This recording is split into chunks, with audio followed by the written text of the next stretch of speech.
Hi friends, welcome to Iconic Mentor. അപ്പോൾ ഇന്ന് നമ്മുടെ ഇക്കണോമിക് സർവേയുടെ തേർഡ് ക്ലാസ് ആണ്. ഓൾറെഡി നമ്മൾ 2 ക്ലാസ് ചെയ്ത് കഴിഞ്ഞു. Chapter 1 state of economy and chapter 2 monetary and finance sector. അപ്പോൾ ഇന്ന് നമ്മൾ തേർഡ് ക്ലാസ്സിൽ ഇൻഫ്ലേഷൻ ആണ് ചെയ്യാൻ പോകുന്നത്. എക്സ്റ്റേണൽ സെക്ടർ നമ്മൾ പിന്നീടായിരിക്കും ചെയ്യുന്നത്. ഓക്കെ, അപ്പോൾ ഇതൊരു ചെറിയ ചാപ്റ്ററാണ്. നിങ്ങൾ ഇന്ന് സാറ്റർഡേ ഒക്കെ ആയതുകൊണ്ട് നിങ്ങളുടെ ഒത്തിരി സമയം ഞാൻ എടുക്കാൻ ആഗ്രഹിക്കുന്നില്ല. Will finish this class in 10 to 15 minutes. Okay, പിന്നെ ഞാൻ നിങ്ങളോട് പിന്നെയും പറയുകയാണ്, ഈ economic survey plus budget series total ഒരു 7 hours ഉണ്ടാവുള്ളൂ, 7 to 8 hours. പക്ഷേ ഈ 7 to 8 hours കൊണ്ട് നിങ്ങൾക്ക് വേണമെങ്കിൽ 4 to 6 മാർക്സ് പ്രിലിംസിൽ നിങ്ങൾക്ക് ഗെയിൻ ചെയ്യാൻ കഴിയും. അപ്പോൾ ഇൻപുട്ടും ഔട്ട്പുട്ടും നിങ്ങൾ നോക്കിക്കഴിഞ്ഞാൽ ദിസ് വിൽ ബി ബെനിഫിഷ്യൽ. ഞാൻ പറഞ്ഞത് വെറും ഒരു ബഡ്ജറ്റിൻ്റെ ഡിസ്കഷനോ ഇക്കണോമിക് സർവേയുടെ ഡിസ്കഷനോ അല്ല. ഞാൻ സ്റ്റാറ്റിക് ആയിട്ടുള്ള കുറച്ച് ടോപ്പിക്കുകൾ പറഞ്ഞു തരും, അതുപോലെ എക്സ്ട്രാ ആയിട്ടുള്ള ഇൻഫർമേഷനും ഇതിനകത്ത് ആഡ് ചെയ്യും. പിന്നെ ഇത് എൻറ്റയർ എക്കോണമിയുടെ ഒരു റിവിഷനായിട്ട് നിങ്ങൾക്ക് എടുക്കാം. ഓക്കെ, അപ്പോൾ നിങ്ങളുടെ സമയം കളയാതെ ലെറ്റ്സ് മൂവ് ഓൺ. പിന്നെ ഈ വീഡിയോസ് നിങ്ങൾക്ക് യൂസ്ഫുൾ ആണെങ്കിൽ do support by subscribing and sharing. ടീച്ചേഴ്സിന് ഏറ്റവും ആവശ്യം, മോട്ടിവേഷന് വേണ്ടി ആവശ്യം നിങ്ങളുടെ സപ്പോർട്ട് തന്നെയാണ്. So let's move on. Okay, അപ്പോൾ ചാപ്റ്റർ 4 ആണ് ഇന്ന് നമ്മൾ പഠിക്കുന്നത്, prices and inflation understanding the dynamics. അപ്പോൾ ഗ്ലോബൽ ലെവൽ ഇൻഫ്ലേഷൻ കുറേ അധികം മുകളിലോട്ട് പോയിരുന്നു. അതിന് കുറേ കാരണങ്ങളുണ്ട്. ഓക്കെ, കാരണങ്ങൾ എന്താണ്? ജിയോ പൊളിറ്റിക്കൽ ടെൻഷൻസ് ഉണ്ടായിരുന്നു. നിങ്ങളോട് ഞാൻ പറഞ്ഞു യുക്രൈൻ റഷ്യ വാർ. യുക്രൈൻ റഷ്യ വാറിൻ്റെ സമയത്ത് ഈ പറയുന്ന യൂറോപ്യൻ രാജ്യങ്ങൾക്ക് റഷ്യയുടെ കയ്യിൽ നിന്ന് നാച്ചുറൽ ഗ്യാസ് പോലുള്ള ഫ്യൂവൽ എടുക്കാൻ പറ്റാതായി. അപ്പോൾ അവർക്ക് റീപ്ലേസ്മെൻറ്റ് കണ്ടെത്തണം. അപ്പോൾ എന്ത് പറ്റും? ഓൾട്ടർനേറ്റീവായിട്ട് അവർ വേറെ ഫ്യൂവൽ സോഴ്സ് അല്ലെങ്കിൽ എനർജി സോഴ്സ് കണ്ടെത്താൻ ശ്രമിച്ചപ്പോൾ അത് കോസ്റ്റ്ലി ആയി. അങ്ങനെ യൂറോപ്പിൽ എന്ത് പറ്റി? ഇൻഫ്ലേഷൻ വരാനുള്ള ചാൻസസ് കൂടി. ഇൻഫ്ലേഷൻ വന്നു അവിടെ. ഓക്കെ, അപ്പം റഷ്യ ഉക്രൈൻ വാറുണ്ട്, അതുപോലെ തന്നെ ഇസ്രായേൽ ഹമാസ് ഇഷ്യൂ ഉണ്ട്. ഇത് കാരണം നമുക്കറിയാം റെഡ് സീയിൽ ഹൂതീസ് ഡിസ്ട്രപ്ഷൻ സൃഷ്ടിച്ചു. ചരക്ക് ഗതാഗതം പ്രശ്നമായി, ഇൻഫ്ലേഷൻ കൂടി. എക്സ്പെഷ്യലി ഓയിലിൻ്റെ പ്രൈസ് കൂടുമ്പോൾ എല്ലാത്തിൻ്റെയും പ്രൈസ് കൂടും. ഓക്കെ, ഹോർമൂസ് സ്ട്രേറ്റിലും ചില പ്രശ്നങ്ങളുണ്ടായിരുന്നു. അതുപോലെ തന്നെ ക്ലൈമറ്റ് ചേഞ്ച് മൂലം പനാമ കനാലിലെ വെള്ളം കുറഞ്ഞു. വെള്ളം കുറഞ്ഞപ്പോഴും അവിടെയും ചരക്ക് ഗതാഗതത്തിന് പ്രശ്നം പറ്റി. അപ്പോൾ ഇതെല്ലാം കാരണം ഗ്ലോബൽ ഇൻഫ്ലേഷൻ ഒത്തിരി ഒന്ന് പോയിരുന്നു. പക്ഷേ സെൻട്രൽ ബാങ്കുകളുടെ മോണിറ്ററി പോളിസി ടൂളുകൾ വഴി കുറേയൊക്കെ ഇൻഫ്ലേഷനെ നമുക്ക് കൺട്രോൾ ചെയ്യാൻ പറ്റിയിട്ടുണ്ട്. As per IMF the global inflation rate moderated to 5.7% by 2024. അപ്പോൾ 2024 ഇത് 5.7 എത്തി. 2022 ഇത് 8.7 വരെ പോയിരുന്നു. അപ്പോൾ 8.7 നമ്മൾ പിടിച്ചു കെട്ടി എന്ത് ചെയ്തിട്ടുണ്ട്? 5.7 എത്തിയിട്ടുണ്ട് ഗ്ലോബൽ ലെവലിലെ total inflation. Okay, monetary policy ടൂൾസൊക്കെ നിങ്ങൾക്ക് അറിയാമെന്ന് ഞാൻ പ്രതീക്ഷിക്കുന്നു. ഓക്കെ, ക്വാളിറ്റേറ്റീവും ക്വാണ്ടിറ്റേറ്റീവും ടൂൾസൊക്കെ നിങ്ങൾക്ക് അറിയാമെന്ന് ഞാൻ പ്രതീക്ഷിക്കുന്നു. ഇനി ഗ്ലോബലി നിങ്ങൾ ഇൻഫ്ലേഷൻ നോക്കിക്കേ. അഡ്വാൻസ്ഡ് എക്കോണമികളുടെ ഇൻഫ്ലേഷനാണ് നമ്മൾ നോക്കുന്നത്. അപ്പോൾ ഇടയ്ക്ക് ചിലരുടെയൊക്കെ ഇൻഫ്ലേഷൻ 10 മുകളിലൊക്കെ പോയി. പക്ഷെ ഇപ്പം നിങ്ങൾ നോക്കിക്കഴിഞ്ഞാൽ ഇവരുടെ എല്ലാ ഇൻഫ്ലേഷൻ റേറ്റ്സ് ഏകദേശം ഒരു 2 to 3% നിൽക്കുന്നത് നിങ്ങൾക്ക് കാണാം. ഓക്കെ, ഇനി എമർജിങ് മാർക്കറ്റ്സ് നമ്മളെപ്പോലുള്ള രാജ്യങ്ങളുടെ ഇൻഫ്ലേഷൻ നോക്കിയാൽ ചൈനയുടെ ഇൻഫ്ലേഷൻ കുറവാണ്, കാരണം അവരെല്ലാം അവർ തന്നെ പ്രൊഡ്യൂസ് ചെയ്യുന്ന ഒരു അവസ്ഥയാണ്. ഇന്ത്യയുടെ ഇൻഫ്ലേഷൻ നിങ്ങൾ നോക്കിയാൽ നമ്മളൊരു 4.9 നിർത്തിയിട്ടുണ്ട്. Okay, clear? ഓക്കെ, 4.9 നമ്മൾ നിർത്തിയിട്ടുണ്ട്. മെക്സിക്കോയുടേതും അവർ ഏകദേശം ഒരു 4.1 അടുത്ത് നിർത്തിയിട്ടുണ്ട്. അപ്പോൾ ഇതാണ് നമ്മുടെ ഇൻഫ്ലേഷൻ. നമ്മൾ 4.9 ഇൻഫ്ലേഷൻ നിർത്തിയിട്ടുണ്ട്. ഇതിൻ്റെ ഡിസ്കഷൻ അടുത്ത സ്ലൈഡുകളിൽ വരും കേട്ടോ. Okay, we will discuss it in another slide. പക്ഷേ ഒരു കാര്യം ഞാനിവിടെ പറഞ്ഞു തരാൻ ആഗ്രഹിക്കുന്നുണ്ട്. കഴിഞ്ഞ ക്ലാസ് കാണാത്തവർ ആ ക്ലാസ് കണ്ടാൽ നിങ്ങൾക്ക് മനസ്സിലാവും.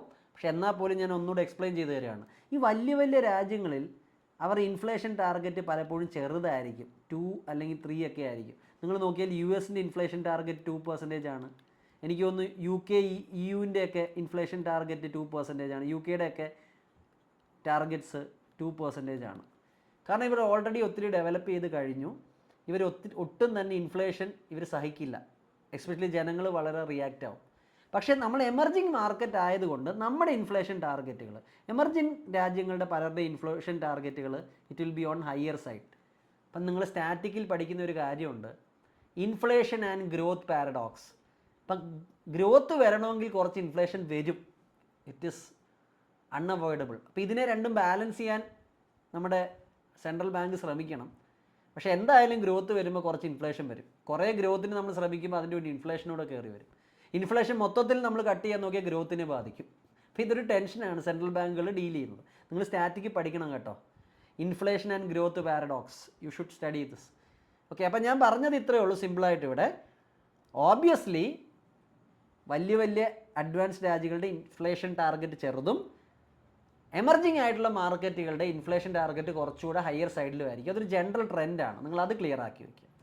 ഓക്കെ, ഇനി നമുക്ക് ഹെഡ്ലൈൻ, രണ്ട് ബേസിക് കോൺസെപ്റ്റാണ്, നിങ്ങൾക്ക് എല്ലാവർക്കും അറിയായിരിക്കും. ഹെഡ്ലൈൻ ഇൻഫ്ലേഷൻ എന്ന് പറഞ്ഞൊരു കോൺസെപ്റ്റ് ഉണ്ട്. ഹെഡ്ലൈൻ ഇൻഫ്ലേഷൻ്റെ പ്രത്യേകത എന്താ സ്റ്റുഡൻസ്? ഹെഡ്ലൈൻ ഇൻഫ്ലേഷൻ എന്ന് പറഞ്ഞു കഴിഞ്ഞാൽ it contains all the goods and services. ഈ കമോഡിറ്റി ബാസ്ക്കറ്റിൽ എല്ലാ ഗുഡ്സും സർവീസും വരും. Housing, transportation, medical, electronics, food, energy എല്ലാം കൂടെ ചേർന്നിട്ടുള്ള ഇൻഫ്ലേഷനെയാണ് നമ്മൾ എന്ത് പറയുന്നത്? ഹെഡ്ലൈൻ ഇൻഫ്ലേഷൻ എന്ന് പറയുന്നത്. പക്ഷേ ഹെഡ്ലൈൻ ഇൻഫ്ലേഷനിൽ നിന്ന് രണ്ട് കാര്യങ്ങൾ നമ്മൾ മാറ്റിക്കളഞ്ഞു കഴിഞ്ഞാൽ, ഫുഡും എനർജിയും. ചിലയിടത്ത് ഇത് ഫുഡ് ഫ്യൂവൽ എന്ന് പറയും, ചിലർ ഫുഡ് ഫ്യൂവൽ ആൻഡ് ലൈറ്റിംഗ് എന്ന് പറയും. എങ്ങനെയോ ആയിക്കോട്ടെ, സിമ്പിളായിട്ട് ഫുഡും ഫ്യൂവലും ഒഴിവാക്കിയാൽ ബാക്കിയുള്ള ഇൻഫ്ലേഷനെയാണ് നമ്മൾ കോർ ഇൻഫ്ലേഷൻ എന്ന് വിളിക്കുന്നത്. കാരണം ഏറ്റവും കൂടുതൽ വോളറ്റൈൽ ആയിട്ടുള്ള, പ്രൈസ് അങ്ങോട്ടും ഇങ്ങോട്ടും മാറുന്ന, കൂടിയും കുറയുകയും ചെയ്യുന്ന രണ്ട് കമോഡിറ്റീസാണ് ഫുഡും ഫ്യൂവലും. നമുക്കറിയാം, മിഡിൽ ഈസ്റ്റിലൊരു പ്രശ്നം ഉണ്ടായാൽ ഫ്യൂവലിൻ്റെ പ്രൈസ് കൂടും. ഒരു ക്ലൈമറ്റിക് ഇഷ്യൂ ഉണ്ടായാൽ ഉടനെ ഫുഡിൻ്റെ പ്രൈസ് കൂടും. ക്ലിയർ? അതുകൊണ്ട് ഇത് രണ്ടും ഭയങ്കര വോളറ്റൈലാണ്. അപ്പോൾ ഇതിനെ രണ്ടിനെയും ഒഴിച്ചു നിർത്തി ബാക്കിയുള്ള ഇൻഫ്ലേഷനെ നമ്മൾ എന്ത് വിളിക്കും? Core inflation. Core inflation excludes volatile food and energy prices drop to its lowest level in decade. Clear? This suggest that underlying inflationary pressures in the economy are weakening. ഇപ്പോൾ കുറേയൊക്കെ ഇതിനെയൊക്കെ പിടിച്ചു കെട്ടാൻ നമുക്ക് പറ്റിയിട്ടുണ്ട്. പക്ഷേ ബേസിക് കോൺസെപ്റ്റ് നിങ്ങൾക്ക് മനസ്സിലാക്കണം. എല്ലാം കൂടെ ചേർന്നുള്ളത് ഹെഡ്ലൈനും അതിനകത്ത് ഫുഡും ഫ്യൂവലും ഒഴിച്ചു നിർത്തി കഴിഞ്ഞാൽ core inflation. Hope you are clear with this. Okay, ഇന്ത്യയിൽ retail inflation it reduce from 5.4% to 4.9. ഞാനിവിടെ ഇത് എക്സ്പ്ലെയിൻ ചെയ്യുമെന്ന് നിങ്ങളോട് പറഞ്ഞിരുന്നു. നമുക്ക് WPIയും ഉണ്ട്, ഹോൾസെയിൽ പ്രൈസ് ഇൻഡെക്സ് ഉണ്ട്. ഹോൾസെയിൽ ലെവലിൽ ഇൻഫ്ലേഷനും കാൽക്കുലേറ്റ് ചെയ്യുന്നുണ്ട്. റീറ്റെയിൽ ലെവലിൽ നമുക്ക് കൺസ്യൂമർ പ്രൈസ് ഇൻഡെക്സ് ആണ് നമ്മുടെ ഇൻഫ്ലേഷൻ. RBI പോളിസി ഉണ്ടാക്കാനൊക്കെ CPI ആണ് കൂടുതൽ യൂസ് ചെയ്യുന്നത്. അപ്പോൾ നമ്മൾ CPI ആണ് ഇവിടെ ഡിസ്കസ് ചെയ്യുന്നത്. ഇപ്പോൾ 5.4 ഉണ്ടായിരുന്ന ഇൻഫ്ലേഷൻ കുറഞ്ഞ് എവിടേക്ക് ആയിട്ടുണ്ട്? 4.9 ആയിട്ടുണ്ട്. നമ്മുടെ മോണിറ്ററി പോളിസി ഫ്രെയിംവർക്ക് അനുസരിച്ച് നമ്മുടെ ഇൻഫ്ലേഷൻ ടാർഗറ്റ് എത്രയാണ് സ്റ്റുഡൻറ്റ്? 4% ±2%. അതായത് നമ്മൾ നോക്കുന്നത് 4% ഇൻഫ്ലേഷനെ നിലനിർത്താനാണ്. പക്ഷേ ഇത് വേണമെങ്കിൽ 6% വരെ മുകളിലോട്ടും പോവാം, 2% വരെ താഴോട്ടും പോവാം. അപ്പോൾ ഒട്ടും ഇൻഫ്ലേഷൻ ഇല്ലാത്തതും ഒരു റോങ് ആയിട്ടുള്ള അവസ്ഥയാണ്. കുറച്ചൊക്കെ ഇൻഫ്ലേഷൻ വേണം, എന്നാലേ ഗ്രോത്ത് സ്റ്റിമുലേറ്റഡ് ആവുള്ളൂ. ഇതുമായിട്ടൊരു കണക്ഷനുണ്ട്. ഓക്കെ, ഈ പറയുന്ന RBIയും IMFും പറയുന്നത് ഫിനാൻഷ്യൽ ഇയർ 26 ആകുമ്പോഴത്തേക്കും നമ്മുടെ ഇൻഫ്ലേഷൻ പക്ക 4%ലേക്ക് എത്തും. Okay, correct 4%. പക്ഷേ നമ്മുടെ ടാർഗറ്റിൽ 2% എക്സെപ്ഷൻ, കൂടാനും കുറയാനും ഉള്ള ഒരു എക്സെപ്ഷൻ കൊടുത്തിട്ടുണ്ട്.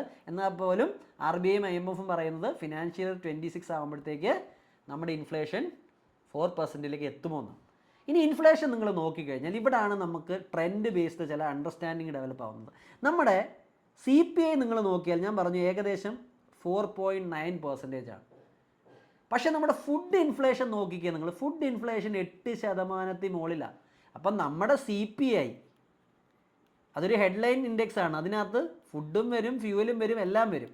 ഇതെല്ലാം കൂടെ ചേർന്നിട്ടാണ് 4.9%. അപ്പോൾ ഈ 4.9% ആവാനുള്ള ഏറ്റവും വലിയ കാരണക്കാരൻ ആരാണ്? ഫുഡിൻ്റെ പ്രൈസസ് ആണ്, ഫുഡ് ഇൻഫ്ലേഷനാണ്. Consumer food inflation, price inflation. കാരണം ഈ ഫുഡ് പ്രൈസ് ഇൻഫ്ലേഷൻ ഏകദേശം 8% മുകളിലാണ്. അപ്പോൾ ഇതിൻ്റെ എഫക്റ്റ് കാരണമാണ് ഓവറോൾ ഇൻഫ്ലേഷൻ ഈ 4.9 നിൽക്കുന്നത്. ഫുഡ് പ്രൈസ് ഒഴിവാക്കിയാൽ നമ്മുടെ ഇൻഫ്ലേഷൻ വളരെയധികം കുറയും. നമുക്ക് ഇവിടെ കോർ ഇൻഫ്ലേഷൻ കാണാം. ഫുഡിൻ്റെയും ഫ്യൂവലിൻ്റെയും പ്രൈസ് കുറച്ചാൽ നമ്മുടെ ഇൻഫ്ലേഷൻ 4% വരെ താഴെയാണ് നമ്മുടെ കോർ ഇൻഫ്ലേഷൻ. അപ്പോൾ പ്രശ്നക്കാരൻ ആരാ സ്റ്റുഡൻസ്? നമ്മുടെ ഓവറോൾ ഇൻഫ്ലേഷൻ കൂട്ടാനുള്ള കാരണം ആരാണ്? ഫുഡിൻ്റെ പ്രൈസസാണ്. ഫുഡിൻ്റെയും ഫ്യൂവലിൻ്റെയും കൂടെ പ്രൈസും നോക്കിക്കഴിഞ്ഞാൽ മാറ്റിക്കഴിഞ്ഞാൽ കോർ ഇൻഫ്ലേഷൻ 4 താഴെയാണ്. ഓക്കെ, അപ്പം നമുക്ക് പ്രശ്നം ഉണ്ടാക്കുന്നത് ഫുഡും ഫ്യൂവലും. അതിനകത്ത് തന്നെ ഏറ്റവും പ്രശ്നക്കാരൻ ഫുഡ് ഇൻഫ്ലേഷനാണ്. ഇനി ഫുഡിൽ തന്നെ ഏത് കമോഡിറ്റിയാണ് ഏറ്റവും വലിയ പ്രശ്നക്കാരൻ? TOP കമോഡിറ്റീസാണ്, top commodities. Tomato, onion and potato. കാരണം ടൊമാറ്റോയും ഒണിയനും പൊട്ടറ്റോയുടെയും പ്രൈസസ് നമ്മൾ വെട്ടിക്കളഞ്ഞാൽ, അതിനെ എക്സ്ക്ലൂഡ് ചെയ്താൽ നമ്മുടെ ഇൻഫ്ലേഷൻ വെറും 4.5% ആവും. അപ്പോൾ ഏകദേശം ഒരു 0.4% ഇൻഫ്ലേഷൻ ഉണ്ടാക്കുന്നത് ആര് മാത്രമാണ്? ഈ പറയുന്ന ടൊമാറ്റോയും ഒണിയനും പൊട്ടറ്റോയും. അപ്പോൾ ഓവറോൾ നമ്മുടെ ഇൻഫ്ലേഷൻ കൂടാൻ കാരണം ഫുഡ് ഇൻഫ്ലേഷനാണ്. ഫുഡ് ഇൻഫ്ലേഷനിൽ തന്നെ ഏറ്റവും വലിയ പ്രശ്നക്കാരാരാണ്? ടൊമാറ്റോയും ഒണിയനും പൊട്ടറ്റോയും. അപ്പം നിങ്ങളോട് ഞാൻ പറഞ്ഞ കാര്യം നിങ്ങൾ മനസ്സിലാക്കുക. നമ്മുടെ CPI എല്ലാം കൂടെ ഫുഡും ഫ്യൂവലും ഒക്കെയുള്ള ഇൻഫ്ലേഷൻ ടോട്ടൽ 4.9% ആണ്. ഇതിങ്ങനെ വലുതാവാൻ കാരണം എന്താ? നമ്മുടെ ഫുഡ് ഇൻഫ്ലേഷൻ വളരെ കൂടുതലാണ്, 8% എബവ് ആണ്. ഫുഡ് ഫ്യൂവലും നമ്മൾ ഒഴിവാക്കി കഴിഞ്ഞാൽ നമ്മുടെ കോർ ഇൻഫ്ലേഷൻ വെറും എത്ര പെർസെൻറ്റേജേ ഉള്ളൂ? 4% താഴെ ഉള്ളൂ. ഓക്കെ, ഫുഡിൽ തന്നെ ഏറ്റവും വലിയ പ്രശ്നം, ഫുഡിൽ തന്നെ ഏറ്റവും കൂടുതൽ ഇൻഫ്ലേഷൻ ഉണ്ടാക്കുന്നത് ആരാ? ടൊമാറ്റോയും ഒണിയനും പൊട്ടറ്റോയുമാണ് ഏറ്റവും വലിയ പ്രശ്നക്കാർ. ക്ലിയർ? അതാണ് ഇവിടെ കാണിച്ചിരിക്കുന്നത്. നമ്മുടെ ടോട്ടൽ ഹെഡ്ലൈൻ ഇൻഫ്ലേഷൻ നോക്കിക്കഴിഞ്ഞാൽ അതിങ്ങനെ നിൽക്കുന്നു. അതിനകത്ത് നമ്മൾ ടൊമാറ്റോയും ഒണിയനും പൊട്ടറ്റോയും കുറച്ച് കഴിഞ്ഞാൽ തന്നെ ഇൻഫ്ലേഷൻ ഇത്രയും കുറയും. ഇനി പോട്ടെ, ടൊമാറ്റോയും ഒണിയനും പൊട്ടറ്റോയും വേണ്ട, എൻറ്റയർ വെജിറ്റബിൾസും പൾസസും കുറച്ച് കഴിഞ്ഞാൽ ഇൻഫ്ലേഷൻ പിന്നെയും താഴോട്ട് പോകും. ക്ലിയർ? അപ്പം നിങ്ങൾ നോക്കി കഴിഞ്ഞാൽ ഇതാണ് അവസ്ഥ. ഇനി നിങ്ങൾ ഫുഡ് ഇൻഫ്ലേഷൻ മാത്രം എടുക്കുക. അതിനകത്തുനിന്ന് നിങ്ങൾ ടൊമാറ്റോയും ഒണിയനും പൊട്ടറ്റോയും കുറഞ്ഞു കഴിഞ്ഞാൽ തന്നെ ഇൻഫ്ലേഷൻ ഇത്രയും താഴും. പോട്ടെ, ടൊമാറ്റോയും ഒണിയനും പൊട്ടറ്റോയും അല്ല, എൻറ്റയർ വെജിറ്റബിളും പൾസുകളും കുറച്ചാൽ നമ്മുടെ ഇൻഫ്ലേഷൻ പിന്നെയും താഴെ പോകും. അപ്പോൾ ട്രെൻഡ് നിങ്ങൾ മനസ്സിലാക്കുക. അവസാനം ഞാൻ കൺക്ലൂഷൻ പറയുന്നതെന്ന് പറഞ്ഞു കഴിഞ്ഞാൽ, നമ്മുടെ ഇൻഫ്ലേഷന് ഏറ്റവും വലിയ കാരണം ഫുഡ് ഇൻഫ്ലേഷനാണ്. ഫുഡ് ഇൻഫ്ലേഷനിൽ തന്നെ ഏറ്റവും വലിയ പ്രശ്നക്കാർ വെജിറ്റബിൾ ആൻഡ് പൾസസ് ആണ്. വെജിറ്റബിളിൽ തന്നെ ഏറ്റവും വലിയ പ്രശ്നക്കാരൻ ആരാണ്? ടൊമാറ്റോയും ഒണിയനും പൊട്ടറ്റോയും. ഇങ്ങനെ പഠിച്ചു വയ്ക്കുക. ഇതാണ് ട്രെൻഡ്. അപ്പം നമ്മുടെ CPI കൂടാൻ ഏറ്റവും വലിയ കാരണക്കാരൻ ഫുഡ് ഇൻഫ്ലേഷൻ. ഫുഡിൽ തന്നെ ഏതാ പ്രശ്നക്കാരൻ? വെജിറ്റബിളും പൾസസും. അവരിൽ തന്നെ ഏറ്റവും പ്രശ്നക്കാരൻ ആരാ? Tomato, onion and potato. അപ്പോൾ ഇത് പഠിച്ചു വയ്ക്കുക. അപ്പോൾ ഏറ്റവും നമ്മുടെ ഇൻഫ്ലേഷൻ കൂടാൻ കാരണം ഫുഡ് ഇൻഫ്ലേഷനാണ്. ഫുഡിൽ തന്നെ വെജിറ്റബിൾസും പൾസസും ആണ് പ്രശ്നക്കാരൻ. വെജിറ്റബിളിൽ തന്നെ ഏറ്റവും വലിയ പ്രശ്നക്കാരൻ ആരാ? Tomato, onion and potato. Clear? അല്ലെങ്കിൽ നമ്മുടെ ഇൻഫ്ലേഷൻ ഒത്തിരി താഴ്ന്നു പോയേനെ, നമുക്കത് നല്ലതായേനെ. ഓക്കെ, അപ്പം food inflation main driver of inflationary pressures. Unlike global trend, India's food inflation remained firm.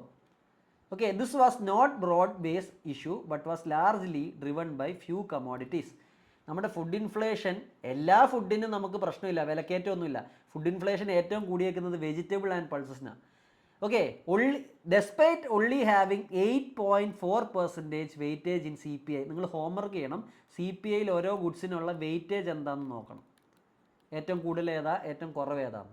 എന്നാലും പോട്ടെ, വെജിറ്റബിളിനും പൾസസിനും CPIയിലെ എൻറ്റയർ CPI നോക്കിയാൽ വെയിറ്റേജ് 8.42% ഉള്ളൂ. പക്ഷേ ഇൻഫ്ലേഷൻ്റെ കോൺട്രിബ്യൂഷൻ 32%. ഓക്കെ, അതായത് ഫുഡ് ബാസ്ക്കറ്റിൽ ഇത് വെറും 8.42% ആണെങ്കിലും ഇത് കോസ് ചെയ്യുന്ന ഇൻഫ്ലേഷൻ 32%. ഓക്കെ, അപ്പോൾ CPIയിൽ കുറേ പ്രോഡക്റ്റ്സ് ഉണ്ട്. അതിനകത്ത് ഈ വെജിറ്റബിളും പൾസും വെറും 8.42% കോൺസ്റ്റിറ്റ്യൂട്ട് ചെയ്യുന്നുള്ളൂ. പക്ഷേ 8.42% മാത്രം കോൺസ്റ്റിറ്റ്യൂട്ട് ചെയ്യുന്ന ഈ കമോഡിറ്റി 32% ഇൻഫ്ലേഷന് കാരണമാകുന്നു, ടോട്ടൽ ഇൻഫ്ലേഷൻ്റെ. അപ്പം ഇന്ത്യയിലെ ടോട്ടൽ ഇൻഫ്ലേഷൻ്റെ 32% ഇൻഫ്ലേഷന് കാരണം വെജിറ്റബിളും പൾസസുമാണ്. ക്ലിയർ ആണോ? ഓക്കെ, ഇത് നമ്മൾ അഗ്രികൾച്ചർ പഠിക്കുമ്പോൾ കുറച്ചുകൂടെ പഠിക്കും. Excluding these items the overall food inflation would drop by 4.1%. Okay, അപ്പോൾ ഈ വെജിറ്റബിളും പൾസും കുറഞ്ഞു കഴിഞ്ഞാൽ നമ്മുടെ ഇൻഫ്ലേഷൻ ഒരു 0.8% കുറഞ്ഞ് നമ്മുടെ കറക്റ്റ് ടാർഗറ്റിന് അടുത്തെത്തും, 4.1%. അപ്പോൾ ഇതിന് വളരെ ഇമ്പാക്റ്റാണ്. ഇത് ചെറിയൊരു ബാസ്ക്കറ്റ് ആണെങ്കിലും ഇതിൻ്റെ ഇമ്പാക്റ്റ് വല്ലതാണ്. അപ്പം ഞാൻ പറഞ്ഞ പോലെ ഇന്ത്യയുടെ ഓവറോൾ ഇൻഫ്ലേഷൻ കൂടാൻ കാരണം ഫുഡ് ഇൻഫ്ലേഷനാണ്. അതിൽ തന്നെ വെജിറ്റബിളും പൾസസും ആണ് പ്രശ്നക്കാർ. അതിൽ തന്നെ വെജിറ്റബിളിലെ ടൊമാറ്റോ, ഒണിയൻ ആൻഡ് പൊട്ടറ്റോ ആണ് പ്രശ്നക്കാർ. ഓക്കെ, അപ്പം നിങ്ങൾക്ക് കാണാം ഏറ്റവും കൂടുതൽ ഇൻഫ്ലേഷൻ ഉണ്ടാക്കുന്നത് വെജിറ്റബിൾസ്, അത് കഴിഞ്ഞ് പൾസസ്, അത് കഴിഞ്ഞ് സീരിയൽസ്, അത് കഴിഞ്ഞ് ഫ്രൂട്ട്സ്, അത് കഴിഞ്ഞ് എഗ്ഗ്, പിന്നെ മീറ്റ്, ഫിഷ്, ഇങ്ങനെ പോകും. ഇനി കഴിഞ്ഞ വർഷങ്ങളെ നോക്കി ഏറ്റവും പണി നമുക്ക് കിട്ടിയേക്കുന്നത് വെജിറ്റബിൾ ഇൻഫ്ലേഷനാണ്. കഴിഞ്ഞ വർഷം വെച്ച് നോക്കുമ്പോൾ പൾസ് ഇൻഫ്ലേഷനെ നമുക്ക് കുറച്ച് കൺട്രോൾ ചെയ്യാൻ പറ്റിയിട്ടുണ്ട്, കുറയ്ക്കാൻ പറ്റിയിട്ടുണ്ട്. പക്ഷേ വെജിറ്റബിൾ ഇൻഫ്ലേഷൻ കൂടുക ചെയ്തേക്കുന്നത് 24-25 ഡേറ്റ കമ്പയർ ചെയ്യും. ഇപ്പോൾ കഴിഞ്ഞ വർഷം പ്രശ്നക്കാർ വെജിറ്റബിൾ തന്നെയാണ്. വെജിറ്റബിളിൽ തന്നെ ഏറ്റവും വലിയ പ്രശ്നക്കാരൻ ആരാ? Tomato, onion, potato. ഈ വെജിറ്റബിൾസ് കഴിഞ്ഞ അടുത്ത പ്രശ്നക്കാരൻ ആരായിരിക്കും? പൾസസ് ആണ്. Okay, clear? അപ്പം ഇന്ത്യയിൽ ഇൻഫ്ലേഷൻ വരാൻ കാരണമായത് ഒണിയനാണ് ഏറ്റവും വലിയ പ്രശ്നം. Onion are staple food item in India and key driver of inflation. Around 70% of onions are produced in rabi season. എന്തുകൊണ്ടാണ് ഈ പറയുന്ന ഒണിയൻ ഇൻഫ്ലേഷൻ ഉണ്ടാവുന്നത്? ഓക്കെ, ഇത് ഒരു സീസണിൽ മാത്രമാണ് കൾട്ടിവേറ്റ് ചെയ്യപ്പെടുന്നത്. നിങ്ങളുടെ അഗ്രികൾച്ചർ ബേസ്ഡ് ഒരു ചോദ്യമായിട്ട് ഇത് മാറാം. ഒരു സീസണിൽ മാത്രമാണ് ഇത് കൾട്ടിവേറ്റ് ചെയ്യുന്നത്, ബാക്കി പീരീഡിലേക്ക് ഇത് പിന്നെ സ്റ്റോർ ചെയ്യുക. ആ റാബി സീസണിൽ ഇത് കൾട്ടിവേറ്റ് ചെയ്തിട്ട് എൻറ്റയർ ഇയറിലേക്ക് സ്റ്റോർ ചെയ്യുകയാണ് ചെയ്യുന്നത്. Production declines in 2022 and 2024 led to supply shortages causing prices to rise. Government ഇത് കൺട്രോൾ ചെയ്യാൻ വേണ്ടി എന്ത് ചെയ്തിട്ടുണ്ട്? 4.7 ലക്ഷത്തിൻ്റെ ബഫർ സ്റ്റോക്ക് ഗവൺമെൻറ് സ്റ്റോക്ക് ചെയ്ത് വെച്ചു, പ്രശ്നം വന്നാൽ റിലീസ് ചെയ്യാൻ വേണ്ടി, അണ്ടർ പ്രൈസ് സ്റ്റെബിലൈസേഷൻ ഫണ്ട്. അപ്പോൾ നിങ്ങളുടെ ഹോംവർക്കാണ് പ്രൈസ് സ്റ്റെബിലൈസേഷൻ ഫണ്ട് എന്താണെന്ന് പഠിക്കുക. പിന്നെ ഒണിയൻ, ഇവിടെ നമുക്ക് തന്നെ ഒണിയൻ ഇല്ല. പിന്നെ ഒണിയൻ നമ്മൾ എക്സ്പോർട്ട് ചെയ്താൽ കൂടുതൽ ഇവിടെ ഡൊമസ്റ്റിക് മാർക്കറ്റിൽ അവൈലബിലിറ്റി കുറയും, ഇൻഫ്ലേഷൻ കൂടും. അതുകൊണ്ട് ഒണിയൻ്റെ എക്സ്പോർട്ട് ഡ്യൂട്ടി 20% വെച്ചു.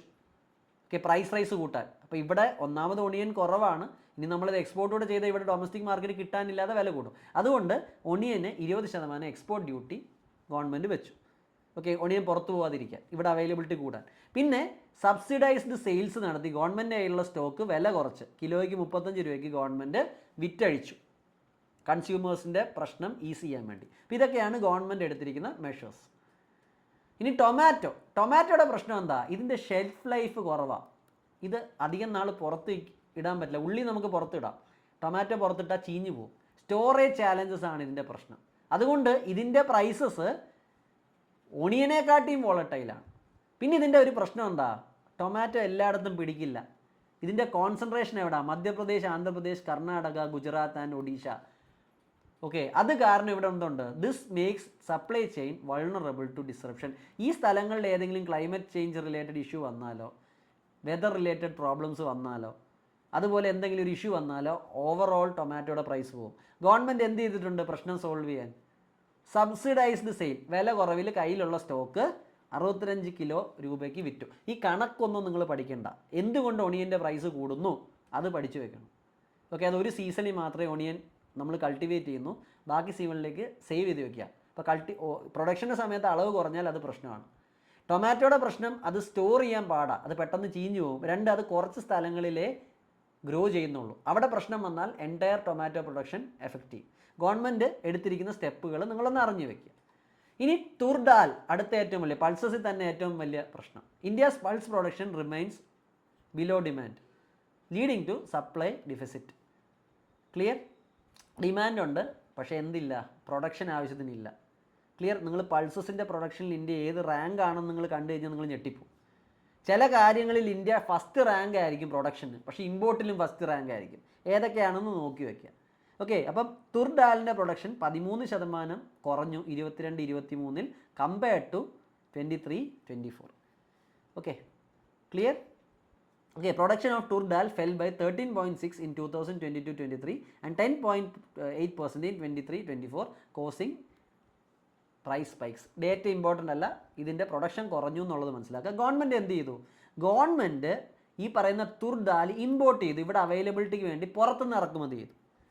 Okay, sourcing 7.7 lakh tons from Mozambique, Tanzania, Malawi and Myanmar. ഇതൊന്ന് ഓർത്തിരിക്കുക. എത്ര ടണ്ണ് കൊണ്ടുവന്നൊന്നും ഓർത്തില്ലെങ്കിലും നമ്മൾ പുറത്തുനിന്ന് ഇന്ന രാജ്യങ്ങളുടെ കയ്യിൽ നമ്മൾ ഇമ്പോർട്ട് ചെയ്യുന്നുണ്ട്. ആഫ്രിക്കൻ രാജ്യമായ മൊസാംബിക്, തൻസാനിയ, പിന്നെ അതുപോലെ മലാവി, പിന്നെ നമ്മുടെ നെയ്ബറായ മ്യാൻമാറിൻ്റെ കയ്യിൽ നിന്ന് നമ്മൾ തുർദാൽ ഇമ്പോർട്ട് ചെയ്യുന്നുണ്ട്. ഓക്കെ, ഇനി ഞാനൊരു കാര്യം പറയുന്നത്, ഈ ഫുഡ് പ്രൈസ് കൂടാൻ ഒരു വലിയ കാരണം വൾണറബിൾ ഓർ എക്സ്ട്രീം വെതർ കണ്ടീഷനാണ്. സൈക്ലോൺ, സീസൺ മാറി വന്ന മഴ, ഫ്ലഡുകൾ, ഡ്രോട്ടുകൾ, ഇതെല്ലാം അഗ്രികൾച്ചർ ഈൽഡുകളെ എഫക്റ്റ് ചെയ്തിട്ടുണ്ട്. പിന്നെ ഹീറ്റ് വേവുകളുടെ എണ്ണം കൂടിയിട്ടുണ്ട്. Okay, it increase 18% of total days. 2022-24 നമ്മൾ കമ്പയർ ചെയ്ത് കഴിഞ്ഞാൽ ഈ ഒരു പീരീഡിൽ 18% ടോട്ടൽ ഡേയ്സ് വെച്ച് നോക്കുമ്പോൾ നമ്മുടെ ഹീറ്റ് വേവിൻ്റെ ഒക്കറൻസ് കൂടിയിട്ടുണ്ട് കമ്പയർ ടു ഓൺലി 5% ഇൻ 2021. അപ്പോൾ 2021 വെച്ച് നോക്കുമ്പോൾ 22-24 ഹീറ്റ് വേവ്സിൻ്റെ ഒക്കറൻസ് കൂടിയിട്ടുണ്ട്. A clear correlation between extreme weather events and high vegetable inflation has been observed. അപ്പം വെതർ പോയി കഴിഞ്ഞാൽ പ്രൊഡക്ഷൻ കുറയും, വെജിറ്റബിൾസിൻ്റെ പ്രൊഡക്ഷന് പ്രശ്നം പറ്റും, അപ്പോൾ ഇവിടെ ഇൻഫ്ലേഷനും വരും.